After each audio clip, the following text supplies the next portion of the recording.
Hello everyone, कैसे हो आप लोग। उम्मीद करते हैं ठीक ठाक ही होंगे। आज की वीडियो हम लोग देखने वाले हैं आरआरबी एलपी टेक्नीशियंस भर्ती 2024 के लिए, जो कि प्रैक्टिस मॉक टेस्ट का ये 17वां वीडियो है। इससे पहले मैंने 16 वीडियो आप लोग को दे दिए, जिसमें कि मैथ और रीजनिंग के क्वेश्चंस को मैंने कराया है। तो टोटल 30 पेपर यानी 30 मॉक टेस्ट आपको देने वाले हैं। तो आप बने रहिए और देखिए, अच्छे से क्वेश्चंस हैं जो कि एग्जाम आधारित प्रश्न को मैंने लिया है, जो कि एग्जाम में पूछे जाने की बहुत ज़्यादा संभावना हो सकती है। तो चलिए शुरू करते हैं और देखते हैं। ओके, और मेरे करने से पहले आप भी वीडियो रोककर करने का कोशिश जरूर करें, जिससे कि आपको ज़्यादा बेनिफिट मिलेगा। ठीक है, तो सवाल है कोट ए माइनस बी बराबर cot A into cot B plus 1 upon cot B minus cot A का उपयोग करके कोट 15 का मान ज्ञात कीजिए। ठीक है, तो घुमा फिरा के कहने का मतलब ये है इसका कि ये जो ए माइनस बी है, इसके जगह पर आपको 15 लेना है। ए माइनस बी के बराबर में क्या लेना है? 15। तो एक बात सोचिए जरा, कोट ए और बी का मान कुछ मान लेते हैं कि ताकि घटाने पर 15 आ जाए। तो मैं कहता हूँ कि ए का मान आप जैसे 60 45 भी ले सकते हैं। इसका मान अगर 60 ले लें, इसका मान 45 ले लें, तो ऊपर भी 15 आएगा। या 45 30 भी ले सकते हैं। तो मैं 45 30 ले रहा हूँ। 45 माइनस 30 यानी ए के जगह पर 45 आ गया, बी के जगह पर 30 आ गया। तो हमसे पूछा है cot A into cot B plus 1 upon cot B minus cot A, ये हमसे पूछा है। तो अब जो भी ए का मान है उसको पुट करते हैं। तो यहाँ पर ये तो कोट 15 आ ही जाएगा घटाने पर, है ना। तो ये कोट 15 हो ही जाएगा और इसी का मान हमको चाहिए। तो इसमें पुट करते हैं ए के जगह पर 45। तो कोट 45 इंटू कोट जो बी का मान है वो 30 प्लस 1। यहाँ क्या है? कोट बी यानी कोट 30 और माइनस कोट, यहाँ पर क्या ए है, तो कोट ए के जगह पर 45। बस इसको हल कीजिए, आपका आंसर। तो यहाँ पर देखिए, तो कोट 45 का मान कितना है? 1, और कोट 30 का मान √3 और प्लस का 1। कोट 30 का मान √3 और कोट 45 का मान 1। बस इसको सोल्व कीजिए, देखिए आपका आंसर तक पहुंच सकते हैं आप लोग, है ना। तो यहाँ पर समझिए बात को। तो ये क्या बन गया? √3 प्लस 1 और नीचे √3 माइनस का 1। तो इस टाइप में जब आता है तो आप हर परिमेयकरण कर सकते हैं, है ना। हर परिमेयकरण तो आपने सीखा ही होगा और बहुत बार कराया भी मैंने है। तो हर परिमेयकरण करने का मतलब क्या? नीचे में जो देखिए भिन्न का दो हिस्सा होता है, एक अंश होता है, एक हर होता है। तो हर मतलब नीचे वाला, उसका ऊपर नीचे से गुना करना है, लेकिन चिन्ह चेंज करके। जैसे यहाँ पर माइनस है तो उसको प्लस कर देना है, ठीक। और √3 प्लस का 1। बस इसको आप देखिए, यहाँ पर ए प्लस बी का होल स्क्वायर लगा सकते हैं, है ना। तो मैं इधर ही कर रहा हूँ, समझिएगा। तो ये क्या हो जाएगा? 3 प्लस 1 प्लस, यहाँ पर इसको मैं गुना कर रहा हूँ, इतना सा आप समझिएगा, ठीक है। 2√3 अपॉन, देखिए यहाँ पर ए माइनस बी ए प्लस बी, ये फॉर्मूला लगा सकते हैं, है ना। तो ये 3 माइनस 1।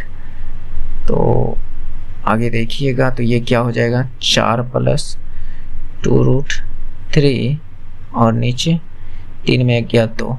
तो बस आपका आंसर आ गया जो चाहिए, है ना।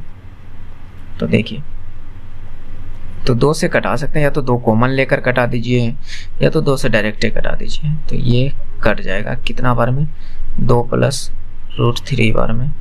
तो ये आपका राइट आंसर हो जाएगा, 2 प्लस √3। तो इस तरह से आप इसे कर सकते हैं और इस तरह के क्वेश्चंस पूछा भी जाता है दोस्त, यूं ही मैं इस तरह के क्वेश्चंस को नहीं लेकर आता हूँ। देखिए नेक्स्ट, चलिए ये क्वेश्चंस देखिए, भले ही देखने में बहुत बड़ा लग रहा होगा लेकिन बड़ा नहीं है, आप इसे मन ही मन सोल्व कर सकते हैं।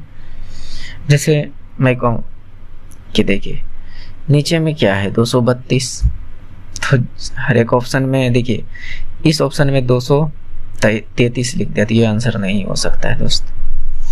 अब रहा ये 3 में से तो कोई एक होगा, लेकिन कैसे, तो चलिए सोल्व करते हैं और देखते हैं। पहले मैं ऊपर वाले को सोल्व कर रहा हूँ, 12, ध्यान से देखते जाइएगा, प्लस 5, ये देखिए 48 को 16 से भाग देना तो कितना आएगा 3, तो माइनस का 3 प्लस का 71, ये रहा है ना। फिर देखिए यहाँ 72 को आप 36 से भाग दीजिएगा तो कितना 2, मैं इधर कर रहा हूँ 2, और प्लस का 6 इंटू 7 अपॉन क्या है 11 है, अपॉन क्या है 11। तो बताइए 42 2 44 बटे 11, तो कितना आ गया, घुमा फिरा के ये 4 आ गया। इस ब्रैकेट का मतलब क्या आ गया 4, तो प्लस 4 इंटू, अब इसको हल कर लीजिए। तो इस ब्रैकेट के अंदर भी 2 ब्रैकेट है, देखिए ये वाला और ये वाला, तो इसको अलग अलग हल कर लेते हैं। तो बरसते 84 और 13 में 84 घटाइएगा तो कितना बचेगा, माइनस का 13 में आपको 84 माइनस करना है तो वो कितना आ जाएगा 1 और 7 71, माइनस का 71, और इसको देख लीजिए 51 4 55, 55 में आप 13 घटाइएगा तो कितना 2 और यहाँ पर 4 42, ये कितना आ गया 42। तो ये ब्रैकेट अंदर वाला ख़त्म। अब 42 में माइनस 71 घटाइए, 42 में माइनस 71, तो यहाँ पर 11 में 2 गया 9, और ये तो माइनस का 29। इस तरह तो घटाव करने के लिए आता ही होगा, शायद ही ऐसा कोई हो जिसको ना आता हो, लेकिन लगभग सभी को आता है। तो ये क्या आया माइनस का 29, ठीक है। अपॉन जो बचा है ये देखिए ऊपर टोटल हल हो गया, नीचे क्या बचा है 232। तो आगे देखिए, तो 12 5 17 और 71, 17 प्लस 71 तो 8 8 88, और माइनस का 3, माइनस का 3, 88 में 3 गया 85, 85 कितना आया 85। अब यहाँ 29 गुना 4 कीजिए, वो भी यहाँ प्लस यहाँ माइनस, प्लस माइनस माइनस, 9 चौके 36 और 4 दूनी 8 3 11 116, बट अब नीचे में 232। देखिए इस तरह के क्वेश्चंस को थोड़ा सा ध्यान से करना होता है, क्योंकि अगर एक भी थोड़ा सा भी अंक मिस्टेक हुआ, थोड़ा सा भी नंबर मिस्टेक हुआ तो पूरा गलती होने के चांस हो जाता है, ठीक है। तो ये 1 11 में 3 गया 8, माइनस का 31 बटे 232। और ये सब कब आपसे गलती होने की चांस कम होगा, जब आप बहुत ज़्यादा प्रैक्टिस कीजिएगा।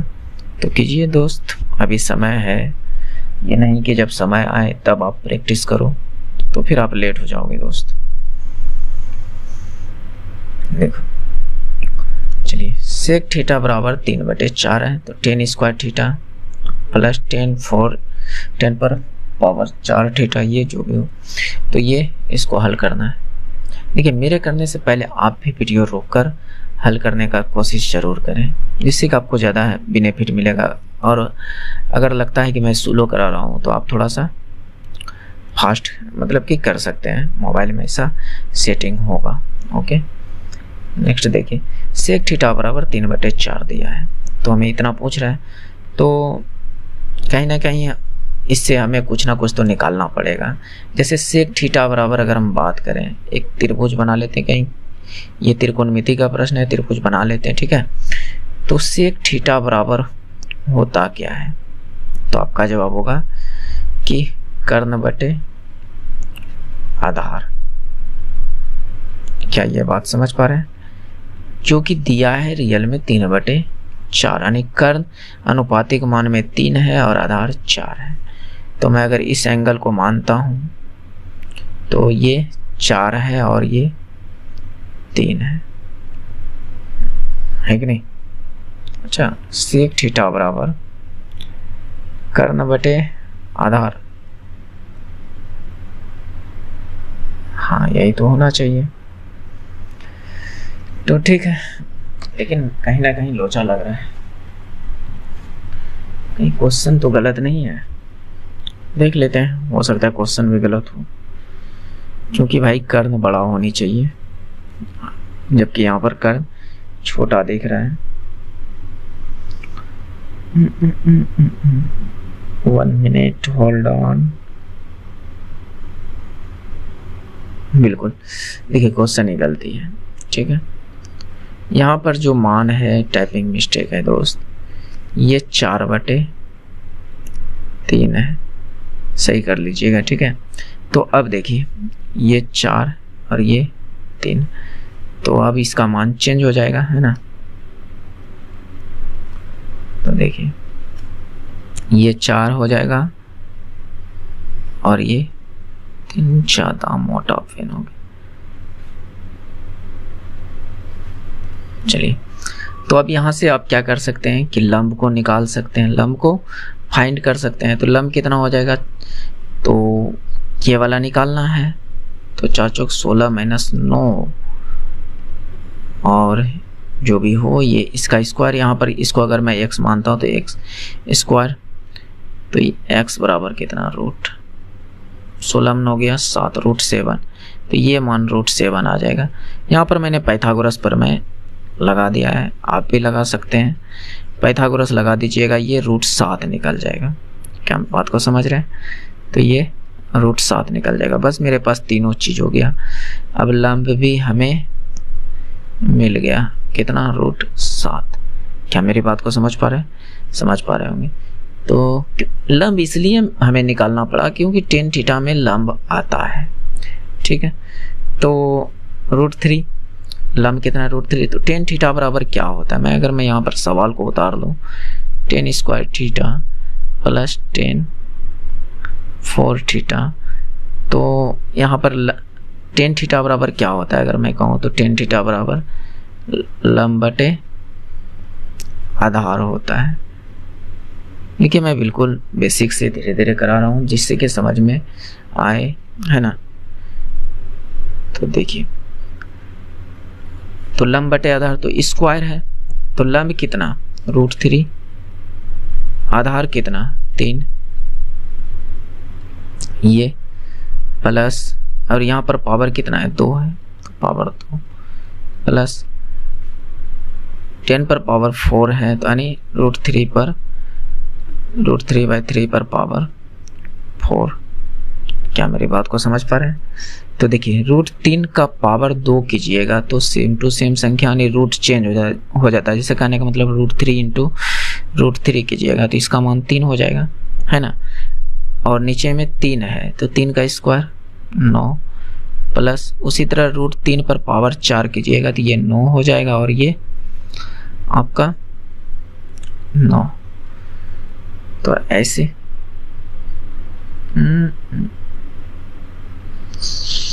आधार बटे क्या यार, आप लोग बोल भी नहीं सकते, बोलिएगा कहाँ से? आप लोग तो ये लाइव थोड़ी ना चल रहा है जो बोलिएगा। चलिए समझिए बात को, हो जाता है दोस्त मिस्टेक। तो देखिए लंब कितना निकाले हमने, √7, तो √7 का फिर मैं वही कर रहा हूँ, √7/3 पर पावर 2 प्लस √7/3 पर पावर 4, ये है ना? तो इसको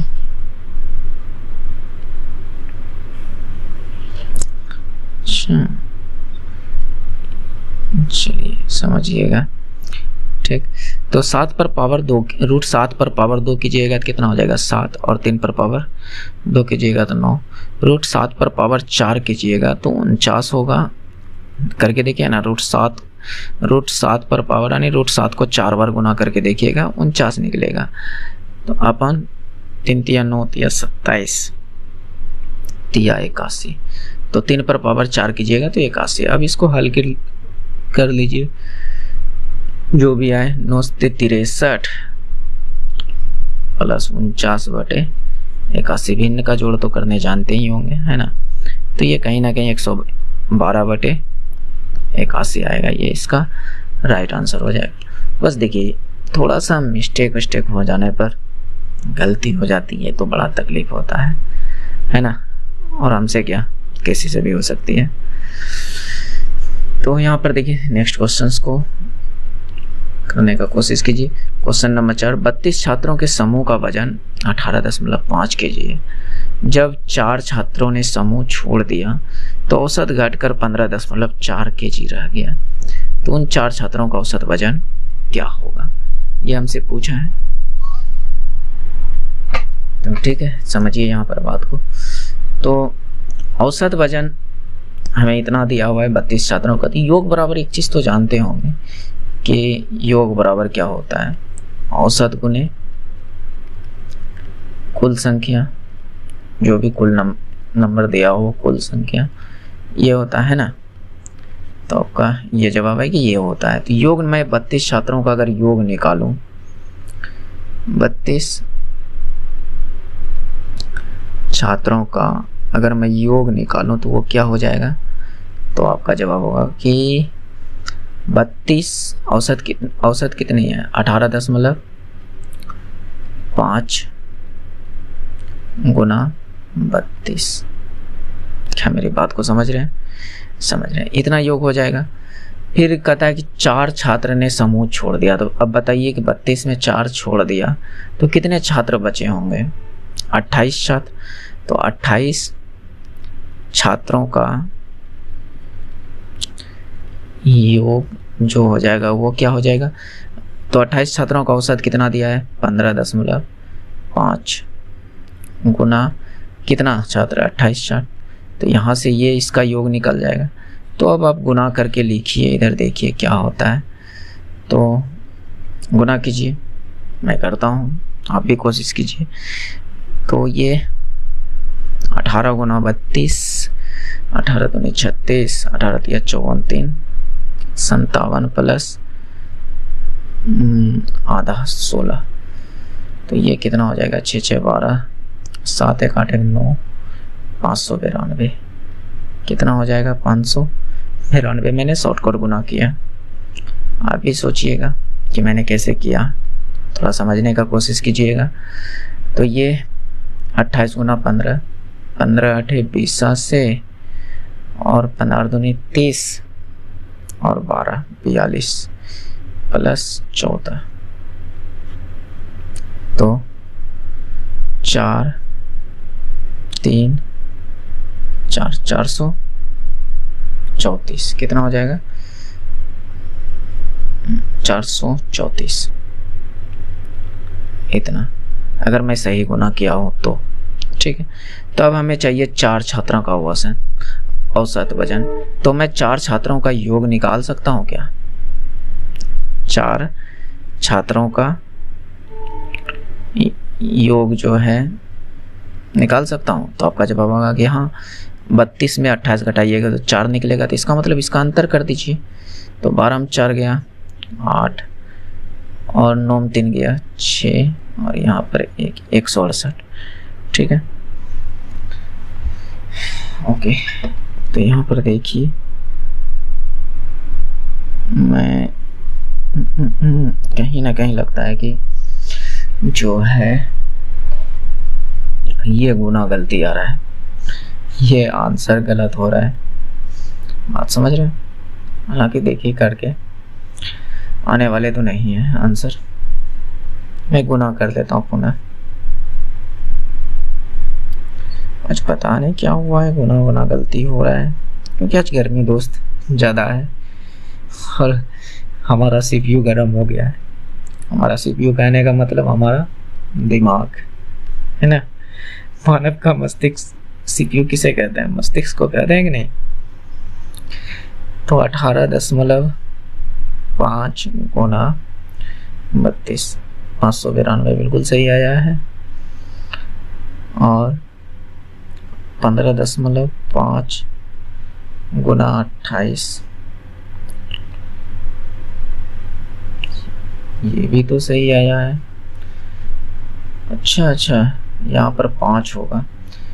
देखिए 8 में 3 जाएगा तो 5, घटा रहे हैं, गलती। गुना तो बिल्कुल सही किए हैं। तो अब देखिए भाग देकर, तो हमें चाहिए क्या? 4 छात्रों का योग इतना मिला, तो औसत बराबर क्या होता है? अगर औसत की बात करें तो अभी कुछ देर पहले मैंने बताया कि औसत बराबर योग बटे दी गई कुल संख्या, है ना, कुल संख्या, ये चीज होगा। तो देखिए योग कितना? 158। हमें औसत फाइंड करना है। योग कितना? 158। और कुल कितने छात्र? अब 4 छात्रों के बारे में पूछ रहा है, इनका 4 छात्रों का औसत पूछ रहा है ना। तो ये इतना, तो 4 या 12 बच गया 3, और 3 पर 8, 38, 4 9 36 यानी 39 दशमलव कुछ, और जो कि एक ही ऑप्शन में है ना। तो ये हमारा राइट आंसर हो जाएगा। ओके, तो दोस्त देखिए कोई बड़ी बात नहीं है फंसना क्वेश्चन में। थोड़ा सा ये सब गुना उना होने के वजह से ऐसा हो सकता है, मिस्टेक होने की वजह से, और आपसे भी कभी ना कभी होती होगी, है ना। मैं क्या, दुनिया के कोई भी व्यक्ति हो, गलतियां तो होती है, क्योंकि हम एक इंसान है। कोई क्या कहते हैं, भगवान तो है नहीं जो कि गलती नहीं हो सकती है।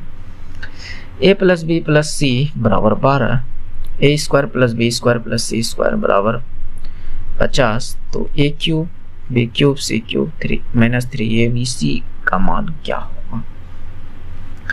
तो ये सब क्वेश्चंस अच्छा है, और हो सकता है कि कुछ दोस्त जो है इसको बिल्कुल बेसिक से करेंगे, तो मैं वो चीज़ नहीं कहूँगा कि ऐसा कीजिए, क्योंकि टाइम वहाँ ज़्यादा लगेगा। आप थोड़ा सा इसको शॉर्ट कर लीजिए। आप शॉर्ट कैसे कर सकते हैं? तो चलिए मैं बताता हूँ कैसे आप शॉर्ट कर सकते हैं। ठीक, समझिए। तो देखिए हमारे पास इस प्रश्न में बराबर कितने दिख रहे हैं? एगो बराबर यहाँ है, एगो बराबर यहाँ है। लेकिन अगर मैं ABC की बात करूँ, चर की बात करूँ, तो यहाँ पर कितनी है? 1 2 3, इसमें भी 3, तो ये बराबर 2 ही है, इक्वेशन 2 ही है। और यहाँ पर ये जो है ABC 3 मान है, तो 3 मान यहाँ पर क्या कर रहा है? एक मान को, किसी भी एक मान को आप 0 कर दीजिए, आपका थोड़ा सा आसान हो जाएगा। अगर मैं कहता हूँ कि यहाँ पर C को आप 0 कर दीजिए, इस C को आप 0 कर दीजिए, और यहाँ पर C 0 करते ये 0 और ये पूरे 0। क्या मेरी बात को समझ रहे हैं? अगर मैं C बराबर 0 ले लूँ, तो ऐसा मैंने इसलिए किया क्योंकि यहाँ पर 2 ही को बराबर दिख रहा है, 2 ही इक्वल दिख रहा है, इसलिए मैंने ऐसा किया। अगर 3 इक्वल हमें दिखता तो हम तब बराबर उस स्थिति में नहीं कर सकते थे। बात समझ रहे हैं? 3 इक्वेशन हमें दिखता तब उस स्थिति में हम बराबर नहीं कर सकते थे। लेकिन यहाँ पर इक्वेशन 2 है और ये जो चर वाली संख्या है वह 3 है, तो वह कहीं ना कहीं ज़्यादा है, एक एक्स्ट्रा है, तो उसको आप हटाने का कोशिश कीजिए, जिससे कि आप क्वेश्चन आसान हो जाएगा। अब हम मेरे पास रहा क्या? सीधा सीधा सोचिए ना, a प्लस बी बराबर 12 रहा, और क्या रहा? a square plus B square बराबर 50 रहा, और जो हमसे पूछ रहा है a क्यूब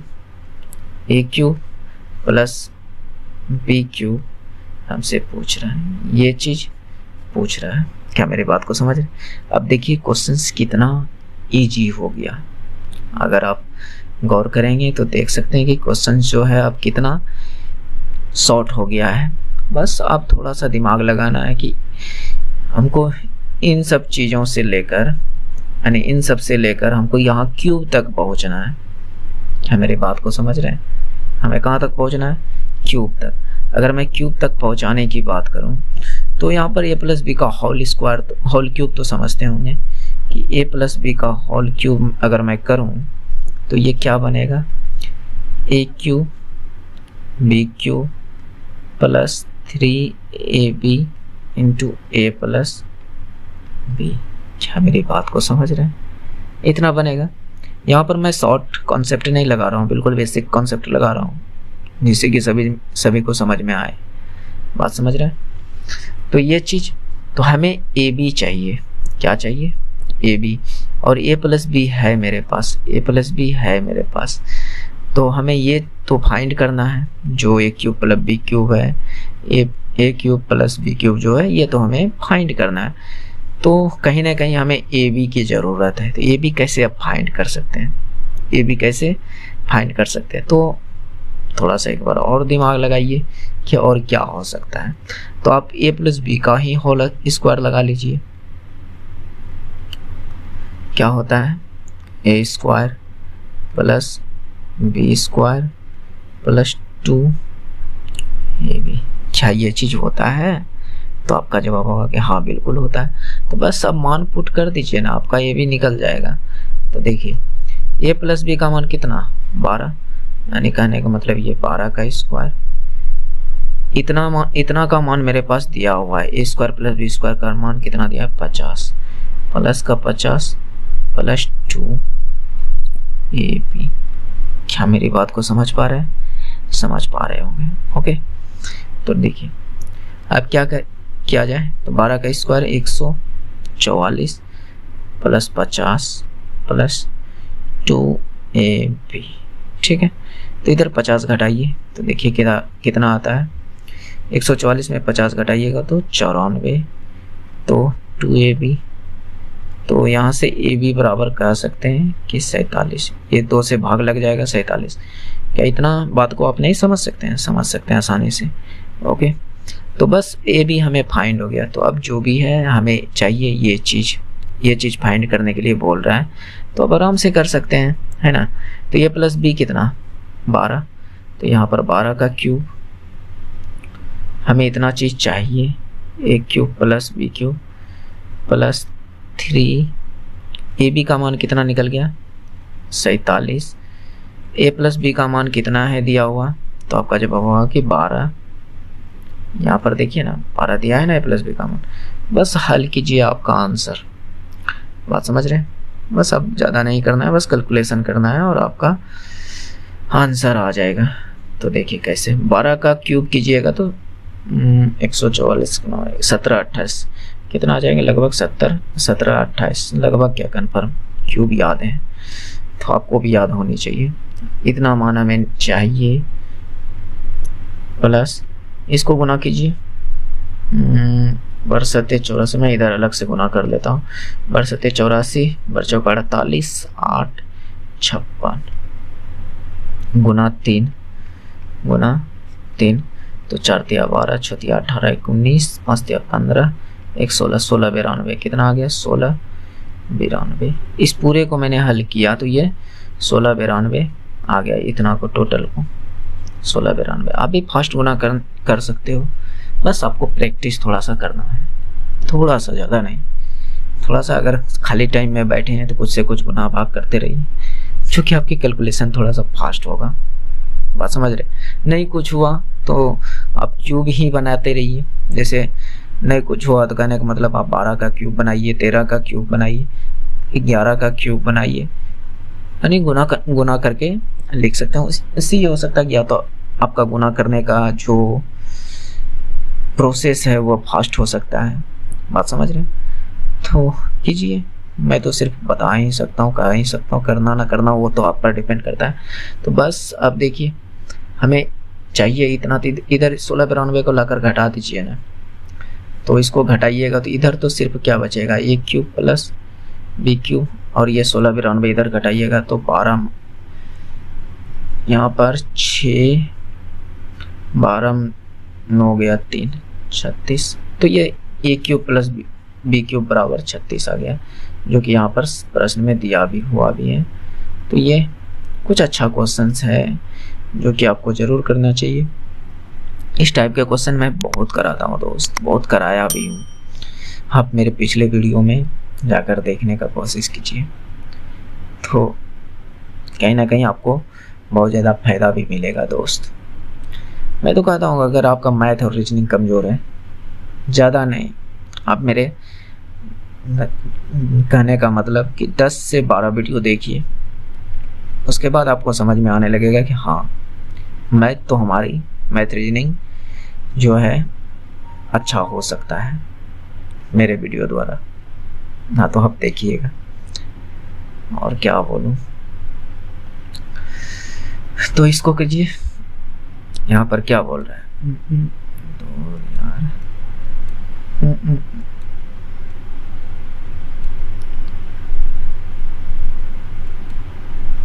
चलिए बनाइए इस क्वेश्चंस को। देखिए, दो वृत्त P पर एक दूसरे को बाह्य रूप से स्पर्श करता है।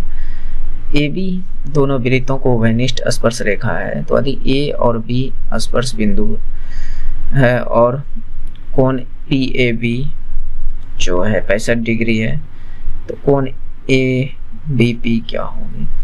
तो सबसे पहले जो बात है कि क्वेश्चन को समझने के लिए आना चाहिए कि आखिर क्वेश्चन कहा क्या रहा है। बात समझ रहे हैं? अगर क्वेश्चन समझ गए तो आपका जो है आंसर आराम से बनेगा। बात समझ रहे हैं?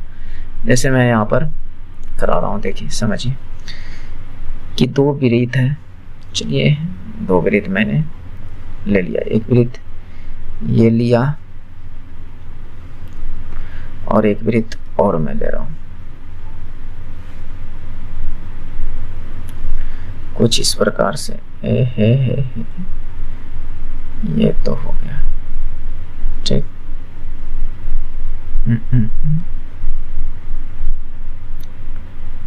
देखिए थोड़ा बहुत तो बोर्ड अब चलाना सीख गया हूँ, अच्छा लग रहा है करने में।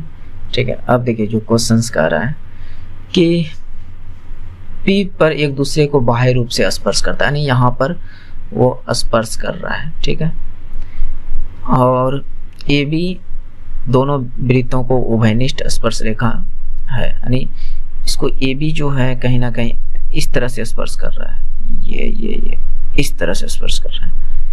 क्या बात को समझ रहे हैं? इस तरह से A और B स्पर्श कर रहा है। ठीक है, A और B स्पर्श बिंदु है। ठीक है, और कोण PAB 65 डिग्री, तो कहीं ना कहीं एक त्रिभुज यहाँ पर जो है एक त्रिभुज का निर्माण हो रहा है। ध्यान से देखिएगा, मैं अगर यहाँ से मिला दूँ ये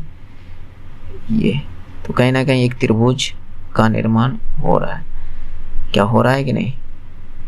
तो आपका जवाब होगा कि हाँ बिल्कुल हो रहा है।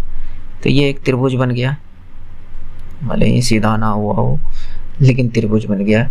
अब इसने कहा क्या कि कोण PAB 65 है, तो PAB यानी ये कोण जो है यहाँ पर ये मेरे पास 65 डिग्री दिया है। ठीक है, और हमसे पूछ क्या रहा है, कोण ABP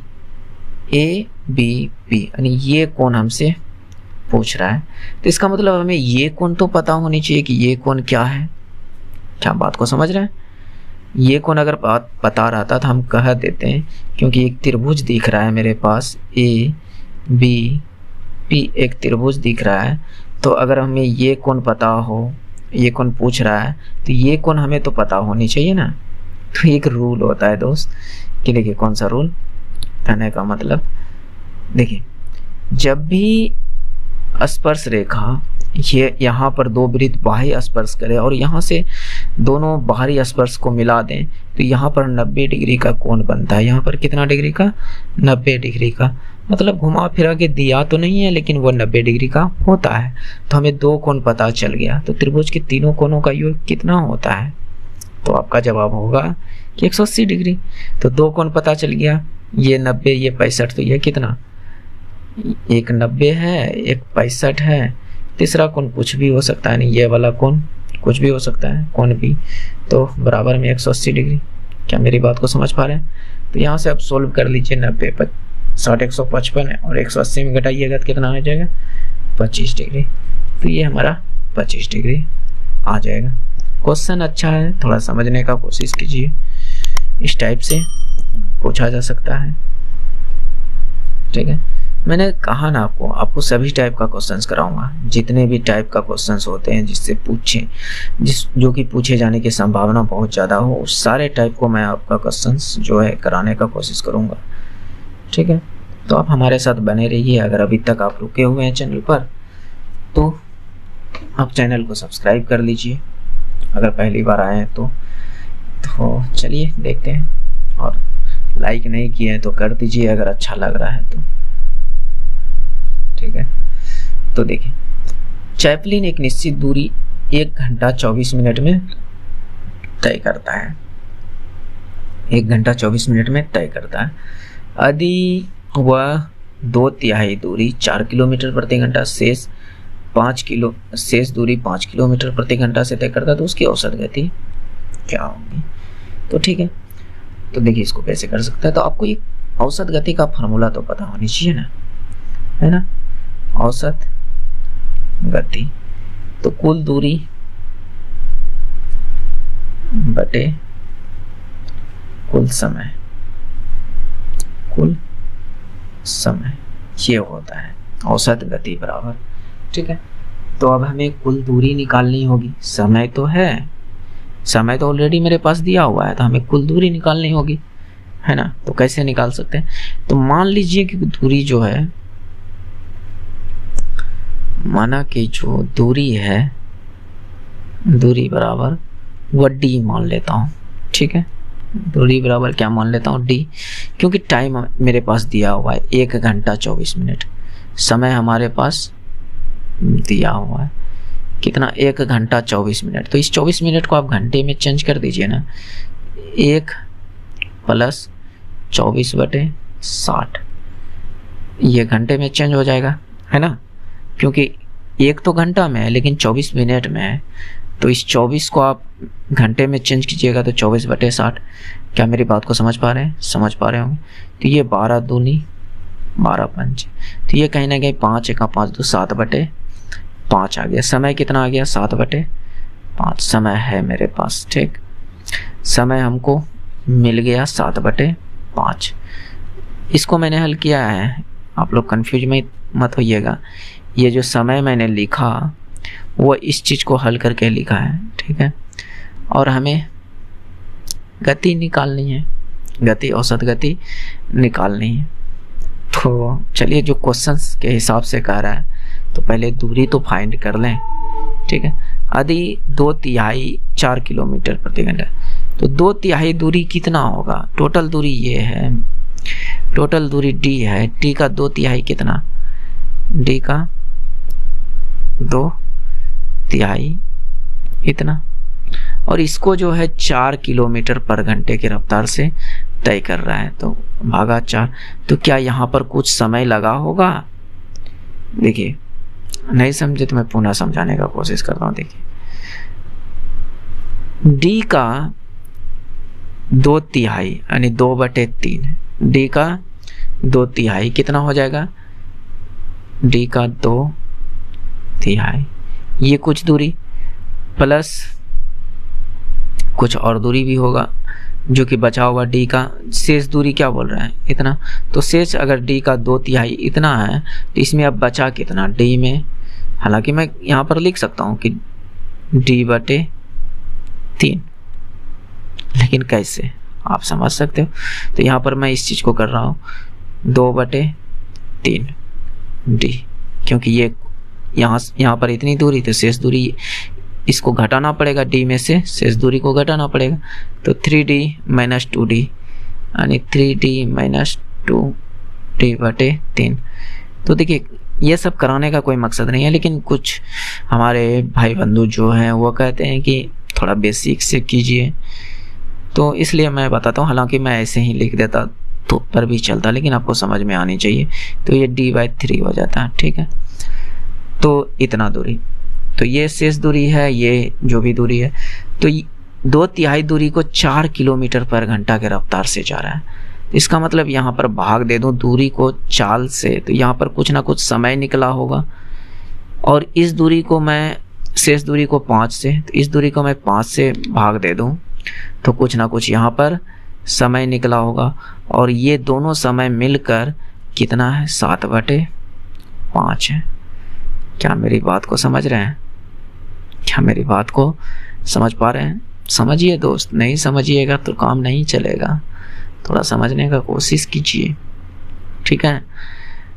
तो ठीक, तो इसको अगर मैं सीधे से करूं तो ये 2D/4×12, ऐसे भी 2D लिख सकते हैं इसको। देखिए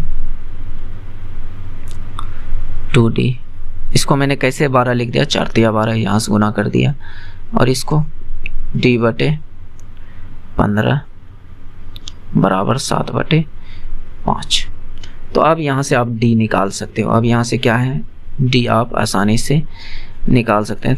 देखिए दोस्त, भले ही हमारी वीडियो जो है लंबी हो सकती है, बड़ी हो सकती है, लेकिन कहीं ना कहीं आप लोगों के लिए फ़ायदेमंद भी होगा। बात समझ रहे हैं? तो देखिए, तो इसको आप एलसीएम, ये जो भिन्न का जोड़ है तो हल तो करने आता ही होगा, है ना? तो 60, तो ये 5 दूनी 10D और ये 4D बराबर 7/5। तो ये 5 से ये 12 बार में, और ऊपर क्या आ गया, 10D + 4D 14/12 गुना 7, बस यही 7/1 लिख सकते हैं। तो ये 7 से 2 टाइम में कट गया, तो ये ये 2 से 6, तो D बराबर कितना आ गया, 6। तो बस अब दूरी निकल ही गया, समय है ये है, तो अब औसत गति निकाल सकते हो ना? तो देखिए कैसे, देखिए यहाँ पर कुल दूरी क्या निकल गया, 6, समय कितना है, 7/5। तो इस तरह से आप हल कर सकते हो। तो ये क्या हो जाएगा, 56 30/7, इसको हल कीजिएगा, 7×4 28 पूर्णांक 2/7, जो भी ऑप्शन में जहाँ भी होगा वह आपका किलोमीटर पर घंटा में, तो ये किलोमीटर पर घंटा, ये आपका राइट आंसर हो जाएगा। तो देखिए 4.7/2। ओके, तो अच्छा क्वेश्चन है, थोड़ा समझिए। और नेक्स्ट, हाँ, ये बोर्ड मास से रिलेटेड क्वेश्चन है। आप लोग उम्मीद करते हैं कि ये क्वेश्चन कर लीजिएगा, मैं नहीं करा रहा हूँ, ये जैसे क्वेश्चन है। ओके, तो यहाँ पर इसको कीजिए क्वेश्चन नंबर 9। क्या है, एक घनाभ का आयतन एक घन के आयतन का 2 गुना है। तो घनाभ का आयतन आपको पता है कि क्या होता है, होना चाहिए पता। घनाभ का आयतन होता है लंबाई गुना चौड़ाई गुना ऊंचाई, ठीक है। घन का आयतन का 2 गुना है, तो घन का आयतन क्या होता है, A³ यानी भुजा क्यूब, इसका 2 गुना है। इस लाइन से हमने ये बात निकाल लिया, ठीक है। फिर कहता है कि यदि घनाभ का आयाम इतना है तो घन का कुल पृष्ठीय क्षेत्रफल कितना होगा, ठीक है। घनाभ का आयाम कहने का मतलब यहाँ पर क्या है, मेरी बात को ध्यान से समझिएगा। हालांकि जो बेसिक स्टूडेंट है उसके लिए मैं बोल रहा हूँ कि ध्यान से समझिएगा, हालांकि बाकी बात जो थोड़ा एडवांस स्टूडेंट हैं, जो अच्छे स्टूडेंट हैं, वो तो आराम से समझ रहे होंगे कि ये आयाम क्या है। ये आपका लंबाई हो सकता है, ये चौड़ाई हो सकता है, ये ऊंचाई हो सकता है, क्योंकि घनाभ में 3 विमाएं होती है, 3 आयाम होती है, 3 यानी लंबाई चौड़ाई ऊंचाई होती है। तो ठीक है, यहाँ पर ये 8 गुना 8 गुना 16 है, 8 गुना 8 गुना 16, और इधर A³। तो यहाँ से हम जो है घन की भुजा निकाल सकते हैं। क्या मेरी बात को समझ पा रहे हैं? तो अब यहाँ से 2 से कटाइए, 8 बार में कट जाएगा।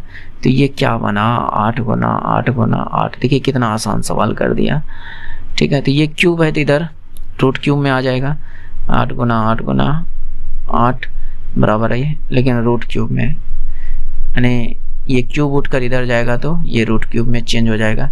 तो यहाँ से a बराबर कितना निकल गया 8। तो अब घन का कुल पृष्ठीय क्षेत्रफल भी तो याद होनी चाहिए ना। ये था घन का आयतन दोस्त, ये क्या था घन का आयतन। हो सकता है कोई दोस्त कहे कि ये क्या है, ये घन का आयतन है। घन का आयतन क्या होता है a क्यूब। और ये आपका घनाभ का आयतन है, ये किसका है घनाभ का आयतन है, ठीक है। तो ये घनाभ का आयतन, तो यहाँ से a निकल गया। a मतलब कि घन की भुजा, a मतलब क्या घन की भुजा। तो अब घन का कुल पृष्ठीय क्षेत्रफल जो होता है 6a² होता है, ठीक है। तो याद रख लीजिएगा घन का कुल पृष्ठीय क्षेत्रफल 6a²। तो अब यहाँ पर मान पुट कीजिए, 6a का मान कितना निकला 8, तो 8 का स्क्वायर 64। डायरेक्ट मैंने कर दिया 8 का स्क्वायर, ये 8 का स्क्वायर कर दिया तो 6 चौके 24, 6 चौके 36, 2 38, 384 मीटर स्क्वायर। ये आपका राइट आंसर हो जाएगा। तो उम्मीद करते हैं कि आप समझ पा रहे हैं। देखिए दोस्त, अगर आपको मैथ रीजनिंग बढ़िया करना है तो आप पूरा वीडियो ज़रूर देखिए, क्योंकि बहुत सारे ऐसे क्वेश्चंस होते हैं जो कि अगर आप आधा छोड़कर चल जाइएगा तो अच्छे सब क्वेश्चंस को मिस कर जाइएगा। तो बेहतर है कि आप पूरा देखने का कोशिश कीजिए, ठीक है। तो कीजिए नेक्स्ट क्वेश्चंस को। नहीं देखिएगा तो इसमें मेरा नुकसान नहीं है, आपका नुकसान है, बात समझ रहे हैं। और मैं चाहता हूँ कि आप लोग अच्छे से मतलब कि क्वेश्चंस को करें, ठीक है। 4, 20, 28 का महत्तम समावर्तक हमसे महत्तम समावर्तक और लघुत्तम समावर्तक का गुणनफल पूछ रहे हैं। यानी HCF इंटू SCF LCM पूछ रहा है कि इसका मान क्या होगा। तो हमारे पास ये डाटा दिया हुआ है, ठीक है। तो आराम से इसको फाइंड कर सकते हो, ज़रूरी नहीं है कि आप 4 तरीका लगाओ, एक ही तरीके से दोनों निकाल सकते हैं। ये 28, तो देखिए मैं दोनों एक ही साथ निकालूंगा। कैसे? 4 से मैं भाग दे रहा हूँ, क्योंकि 4 से ये 4 भी कटेंगे, 20 भी कटेंगे, 28 भी कटेंगे, ठीक है। तो 4 से मैंने भाग दिया 1 बार, 4 से भाग दिया 5 बार, 4 से भाग दिया ये 7 बार। ये 4 एक वैसा संख्या है, ये वाला 4 जो कि इन तीनों को काट रहा है। इसका मतलब HCF भी हमारा 4 है। क्या मेरी बात को समझ रहे हैं? समझ रहे हैं। दूसरी बात, अब LCM की बात करूं, जो LCM निकलेगा तो ये LCM क्या होता है, जो भी संख्या है सभी का गुना, है ना। तो LCM 4 गुना 5 गुना 7, ये तो LCM हो जाएगा, जो भी टोटल संख्या हुआ आपका LCM। क्या मेरी बात को समझ पा रहे हैं? समझ पा रहे हैं। तो LCM क्या होगा 4 गुना 5 गुना 7। और हमसे पूछा था HCF और LCM का गुणनफल, बस आराम से निकालिए, चुटकियों में निकलेगा, है ना। 4 पंचे 20, 20 चौके 80, 80 गुना 7 560, ये कितना हो जाएगा 560। ये आपका राइट आंसर हो जाएगा। क्या मेरी बात को समझ रहे हैं? तो चलिए देखिए, कुछ इस टाइप के भी क्वेश्चंस पूछे जाते हैं जो कि करना ही चाहिए, ठीक है। एक घन के प्रत्येक किनारे की लंबाई 50% बढ़ा दिया जाए तो पृष्ठीय क्षेत्रफल में कितने प्रतिशत की वृद्धि होगी, ज्ञात कीजिए। यही तो पूछ रहा है। तो ठीक है, तो देखिए जब इस टाइप का क्वेश्चन हो, घन रहे, आयत रहे, वर्ग रहे, जब इस टाइप का क्वेश्चन हो ना, तो आप एक फार्मूला लगाइएगा। क्या मेरी बात को थोड़ा सा समझने का कोशिश कीजिएगा, कौन सा फार्मूला लगाना है। हालांकि इसके लिए आप लगा सकते हैं कि वृद्धि परसेंट, यानी क्षेत्रफल में वृद्धि परसेंट बराबर जो होगा, वृद्धि परसेंट बराबर 2x प्लस यानी x² बटे 100। ये फार्मूला लगा सकते हैं पृष्ठीय क्षेत्रफल। इस जगह पर वर्ग भी हो सकता है, घन के जगह पर वर्ग भी हो सकता है, उसके लिए भी यही लगा सकते हैं, ठीक है। तो ये 2, अब x क्या है, x मैं इसको मान रहा हूँ 50 को, बात समझ रहे हैं। ये जो आपका 50 है उसको मैं x मान रहा हूँ, ओके। तो यहाँ पर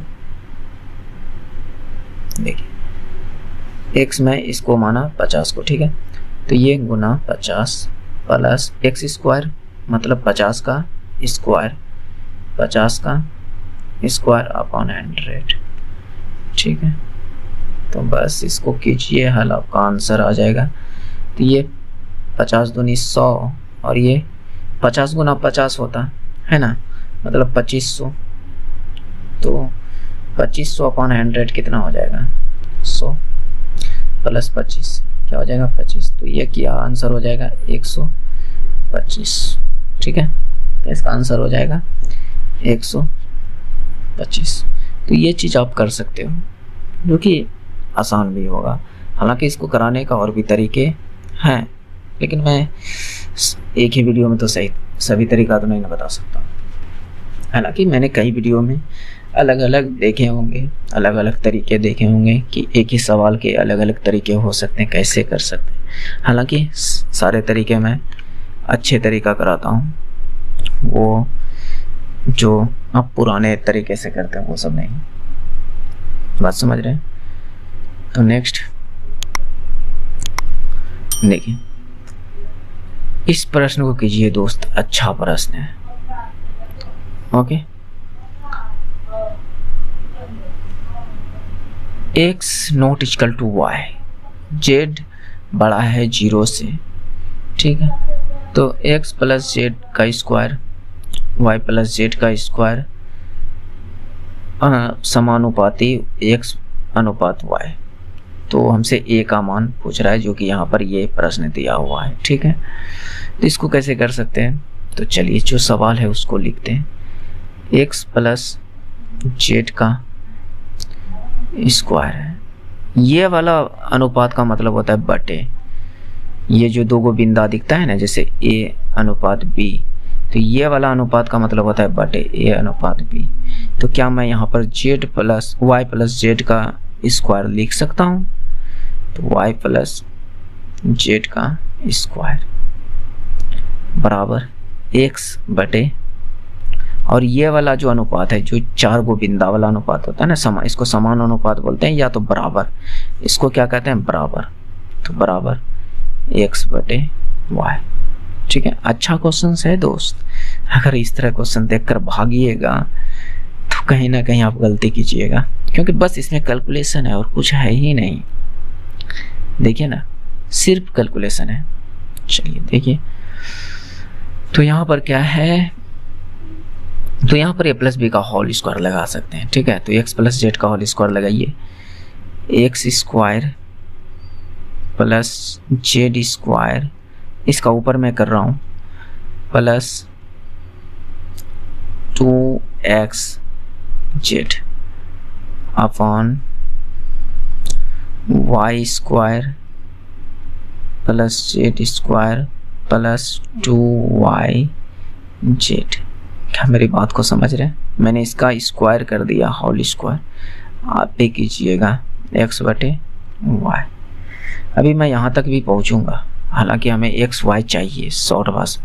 एक्स वाई का तो मान है इतना, देखिए ना, ये सब क्या है, एक्स वाई का ही तो मान है, लेकिन हमें छोटा मान चाहिए, इतना बड़ा का मान नहीं चाहिए। बात समझ रहे हैं? तो बस आगे कीजिए, इस वाई से पूरे इक्वेशन को गुना कीजिए। तिराकोनी गुना करने तो जानते हैं ना, ऐसे ऐसे गुना कीजिए। तो y गुना एक्स स्क्वायर कीजिएगा, तो y x square plus plus y गुना जेड स्क्वायर, तो y Z square plus y गुना 2x जेड, तो ये 2x y जेड लिख सकते हैं क्या? तो आपका जवाब आएगा कि हाँ लिख तो सकते हैं। बराबर ये क्या हो जाएगा, एक्स वाई स्क्वायर, तिराकोनी गुना कीजिए ना, कोई फर्क पड़ेगा क्या? नहीं ना। तो plus x Z square plus 2y Z है और या गुना एक्स है, तो ये क्या हो जाएगा 2xy जेड। क्या मेरी बात को समझ रहे हैं? समझ रहे होंगे, ठीक। तो ये देखिए, दोनों side 2xy Z 2xy Z और दोनों साइड प्लस में, तो ये कट जाएगा, घट जाएगा, ठीक है। और कुछ घटेगा क्या? देखते हैं और कुछ घट पीट जाए। तो यहाँ y कॉमन वाली चीज़ है, यहाँ x, तो कोशिश करते हैं कि दोनों को एक साथ लेते आए। देखिए x y वाला यहाँ है, x y x वाला यहाँ है, तो दोनों की एक जगह ला लीजिए, थोड़ा आसान होगा। और यहाँ y z वाला है और इधर x z वाला है। क्या है? x z, हाँ x z वाला है, तो इधर एक साइड लेते आइए, थोड़ा सा आसान हो जाएगा। देखिए y x स्क्वायर और ये x y स्क्वायर, ये इधर आएगा तो ये किस में आज चल जाएगा? माइनस में, माइनस में एक्स वाई स्क्वायर। क्या मेरी बात को समझ पा रहे हैं? समझ पा रहे हो? बस कैलकुलेशन है दोस्त, और कुछ नहीं है इसमें। इधर क्या बचा? एक्स जेड स्क्वायर, और ये प्लस में है तो ये माइनस में वाई जेड स्क्वायर, है ना? ये क्योंकि ये जो प्लस में था ये जाकर इधर माइनस में, तो अब कॉमन ले लीजिए। देखिए कॉमन लेके क्या कॉमन आ सकता है? तो इन दोनों से मैं एक्स वाई कॉमन ले सकता हूँ क्या? तो आपका जवाब होगा हाँ, क्यों नहीं। एक्स वाई कॉमन ले लीजिए, तो यहाँ से एक्स वाई कॉमन लिए तो यहाँ क्या बचा? एक्स, यहाँ से एक्स वाई कॉमन लिए तो यहाँ क्या बचा? उम्मीद करते हैं कि यहाँ पर आपको कॉमन निकालने के लिए आता होगा, ठीक है। तो एक्स वाई कॉमन लिया तो यहाँ पर वाई बचा, ठीक है। इधर जेड स्क्वायर दोनों में है तो जेड स्क्वायर कॉमन ले लेते हैं, जेड स्क्वायर को कॉमन ले लेते हैं, तो यहाँ पर क्या बचेगा? X minus y. क्या मेरी बात को समझ रहे हैं? कुछ आइडिया आ रहा है? आ रहा होगा। तो यहाँ पर देखिए, अब देखिए इधर भी एक्स माइनस वाई, इधर भी एक्स माइनस वाई थी, तो कट गया ना। क्या मेरी बात को समझ रहे हैं? ये दोनों साइड गुना में है तो कट गया, तो बचा क्या? तो आपका जवाब होगा, हमें तो किसी भी हिसाब से चाहिए। अगर सवाल को देखा जाए तो सवाल क्या कह रहा है दोस्त कि x बटे a बराबर a बटे y। सवाल ये कह रहा है और हमसे a की मान पूछ रहा है। तो घुमा फिरा के कहा जाए तो a स्क्वायर बराबर क्या बोल रहा है कि एक्स वाई आनी चाहिए। ए स्क्वायर बराबर क्या आनी चाहिए? X y. और यहाँ पर एक्स वाई बराबर देखा जाए तो क्या बचा है? Z square. क्या बात को समझ रहे हैं? समझिए। तो आप यहाँ पर कह सकते हैं कि एक्स वाई बराबर क्या है? Z square. तो ए स्क्वायर बराबर एक्स वाई बराबर मैं क्या लिख सकता हूँ? जेड स्क्वायर, क्योंकि एक्स वाई बराबर क्या है? जेड स्क्वायर है ना। तो बस दोनों साइड स्क्वायर है तो स्क्वायर स्क्वायर को कटाइए तो ये बराबर क्या बना? जेड, है ना। अच्छा क्वेश्चंस, तो ये अच्छा क्वेश्चंस है। इस तरह के क्वेश्चंस को करना चाहिए, भले ही इस तरह के क्वेश्चन एग्जाम में पूछे या ना पूछे। मेरी बात को ध्यान से समझिएगा। इससे जो आपका होगा ना मेंटल एबिलिटी, समझते हैं, दिमागी तर्क शक्ति, जिसको आप रीजनिंग भी बोलते हैं जी, तो वो आपकी ज़्यादा तेज होगा इस तरह के क्वेश्चंस बनाने से। नॉर्मल क्वेश्चन सभी लोग करते हैं, ये बात मैं आपको खुलकर बताता हूँ। नॉर्मल क्वेश्चन अधिकतर लोग करेंगे और आपको रिजल्ट वही क्वेश्चन बना के देगा जो कि और कोई वो उस क्वेश्चन को ना कर पा रहा है। बात समझ रहे हैं? तो उस क्वेश्चन पर ध्यान दीजिए। नॉर्मल क्वेश्चन को भी नहीं छोड़ना है, नॉर्मल को भी करना है, और कुछ साथ ही साथ कुछ ऐसा एक्स्ट्रा क्वेश्चंस करना है जो लगे कि इस क्वेश्चन में जान हो, इस क्वेश्चन को हमें जरूर करने चाहिए, और वही क्वेश्चन आपको जो है एग्जाम में रिजल्ट बनाएगा। बात समझ रहे हैं? तो समझिए, कब समझिएगा, अब नहीं तो, है ना। नेक्स्ट दोस्त, लगता है कि ये आप ज़्यादा क्वेश्चन नहीं कराना पड़ेगा क्योंकि वीडियो लंबी हो जाएगी। तो चलिए और एक आध क्वेश्चन कर लेते हैं, उसके बाद स्टॉप कर देंगे, उसके बाद नेक्स्ट वीडियो में कराऊंगा, ठीक है। तो क्वेश्चन नंबर 13 कह रहा है कि निम्नलिखित समीकरण में प्रश्नवाचक चिन्ह के स्थान पर क्या आएगा? अगर प्लस को माइनस कहा जाए, परस्पर बदल दिया जाए और गुणा को भागा में बदल दिया जाए। तो इस तरह के क्वेश्चंस करने के लिए मैं एक ही बात सजेस्ट करता हूँ कि जो कह रहा है वो चीज़ को पहले लिख लीजिए। प्लस को क्या करना है? माइनस लेना है, या माइनस को प्लस लेना है। परस्पर बोल रहा है ना, यानी एक दूसरे का उल्टा, और गुना को भागा लेना है और भागा को गुना। बस इस बात को ध्यान में रखना और साइड में लिख कर रखना है, क्योंकि बैठाने में आसानी होगा। अब देखिए कैसे। चलिए, अब 160 है तो यहाँ पर गुना दिया है, इस गुना को मैं क्या कहूँगा कि भाग लेना है, भागा 8। उसके बाद क्या है, प्लस। प्लस को क्या लूँगा मैं, माइनस। प्लस को क्या लूँगा, माइनस 12। ठीक है, और उसके बाद क्या है, माइनस। इस माइनस को मैं क्या लूँगा, प्लस लूँगा, जस्ट उल्टा, क्योंकि परस्पर बदलने की बात कहा है। ठीक है, प्लस का 6। इस भागा को मैं क्या कहूँगा, गुना।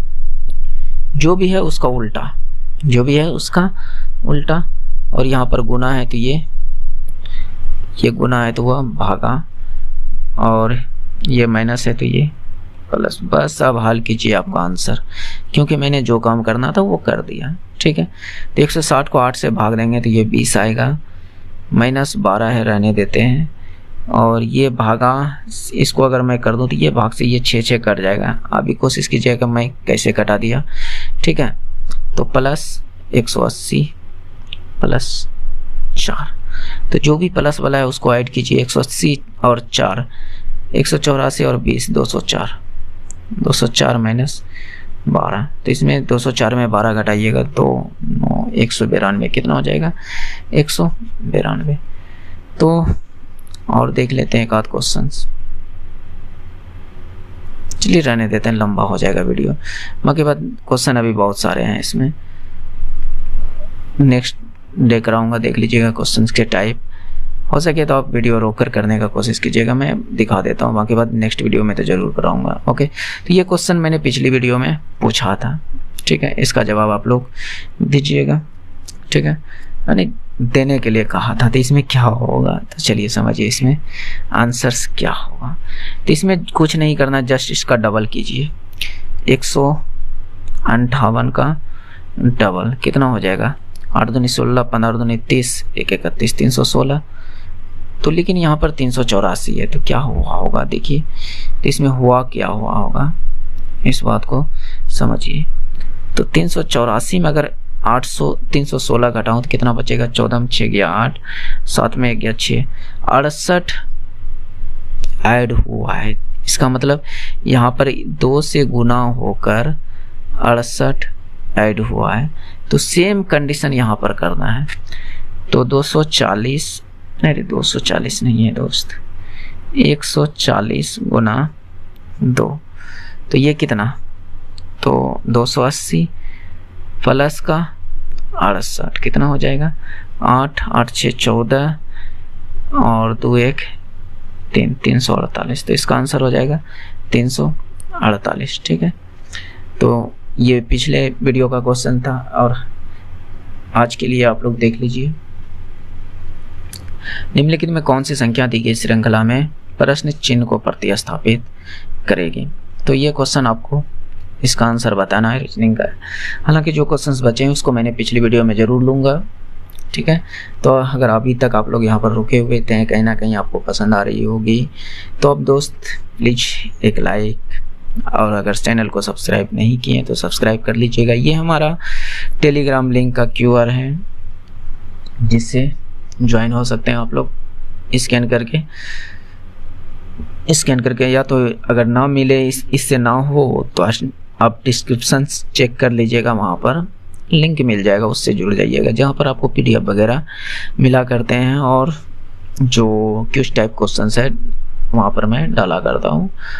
तो ज्वाइन कर लीजिए, उसमें क्या जाता है ना। और मैं फालतू चीज़ें तो डालता नहीं हूँ। बाकी बात तो ये बात तो बोल ही दिया कि आपको सब्सक्राइब करनी है। अगर अच्छा लगा तो, पसंद आ रही है तो पसंद आ रही है तो लाइक कर दीजिएगा, और हो सके तो अपने किसी रिलेटिव या दोस्त या कोई स्टडी ग्रुप में शेयर कर सकते हैं, जिससे कि औरों को भी मदद मिल सके और हमें हमारे चैनल को थोड़ा सा बूस्ट मिल सके, और हमारे चैनल द्वारा आपके मैथ और रीजनिंग में बूस्ट मिल सके, है ना। तो देखिए, कहने का मतलब मेरा साफ साफ है, हमारी आपकी अंडरस्टैंडिंग बनी रहेगी तो कहीं ना कहीं हम दोनों आगे तक जा सकते हैं, आप भी हम भी। बात समझ रहे हैं? तो थोड़ा सा समझने का कोशिश कीजिए, नहीं तो मैं क्या बोलूँ दोस्त, आपकी इच्छा। अगर आपको हमारी मेहनत नहीं दिख रही है तो क्या बताऊँ दोस्त, अगर आप मेरे जगह पर रहते हैं, आप कंटेंट बनाते हैं, टाइपिंग करते हैं, फिर जाकर वीडियो रिकॉर्ड करते हैं, फिर जाकर कहीं ना कहीं अपलोड करते हैं और पर डे 15 से 20 GB बर्बाद करते हैं, तब फिर आपको एहसास होता कि क्या होता है, कितनी मेहनत लगती है। तो बाकी बात आपकी इच्छा दोस्त। मिलते हैं नेक्स्ट वीडियो में। Thanks for watching. जय हिंद, जय भारत।